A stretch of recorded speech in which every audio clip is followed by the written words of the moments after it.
Joining us now is former Trump Deputy National Security Advisor and author of the book Revolution, Trump, Washington, and We the People. It's KT McFarland.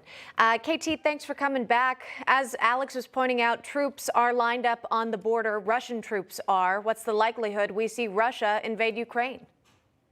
Russia doesn't have to invade Ukraine. And I think the interesting thing about Vladimir Putin's statement, we have no intention to invade Ukraine, I would add yet to the end of that sentence, because he's got troops on the border.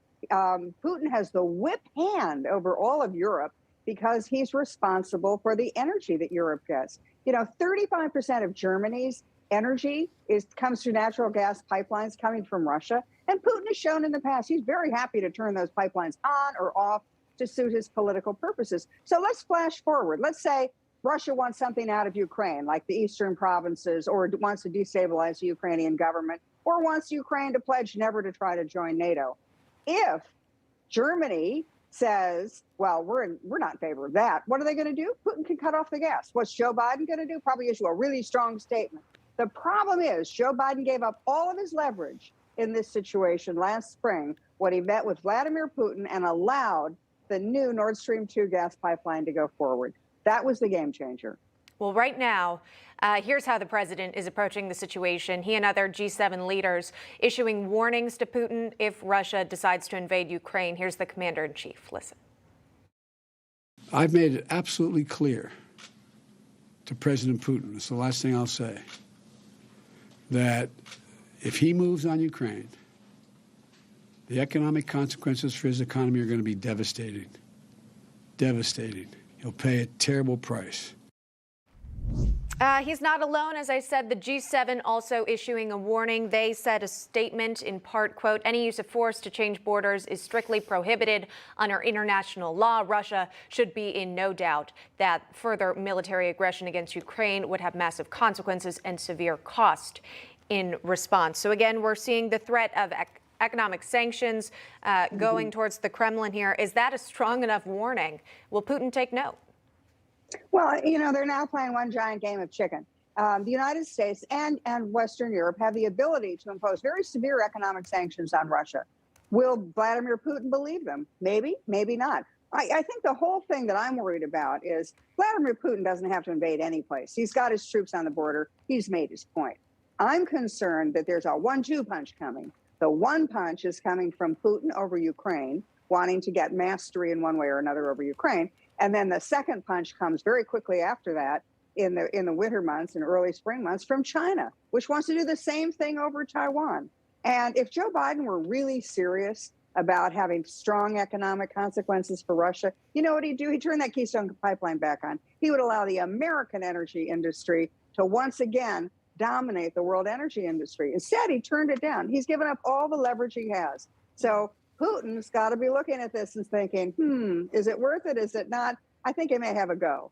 And so I'm not believing Vladimir Putin, and I'm sure not believing Joe Biden. Well, the president's approval rating with Americans is not looking so great. A new ABC News Ipsos poll finds 55% of Americans disapprove of the way he's handling relations with Russia. You talk about Russia, you talk about China as well. I'll ask you, KT, how do these leaders view Joe Biden? They view him in two ways. They view him in their bilateral relationship. So how is he handling foreign policy? And they've seen the shambolic withdrawal from Afghanistan. They've seen Biden cut defense spending. They've seen Biden at every opportunity kind of bend the knee to China, bend the knee to Russia. But they're also looking at his domestic standing. And that's why those polls are important.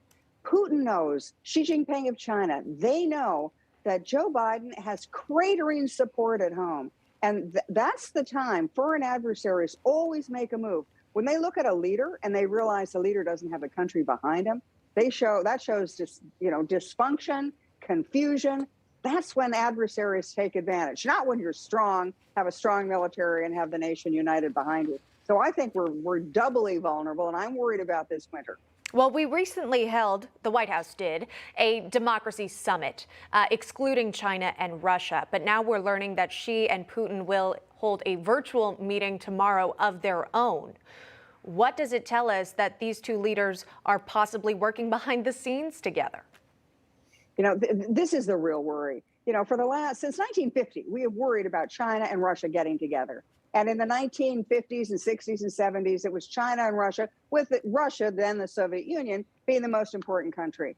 Now it's China is the most important country. And frankly, with the domestic politics of the fake Russiagate investigation and the continuing inability of Joe Biden to do anything other than talk tough about Russia, we are really pushing Russia into China's arms. So think about this combination, Emma. You've got Russian weapon systems, Russian natural resources married up with Chinese money and Chinese technology.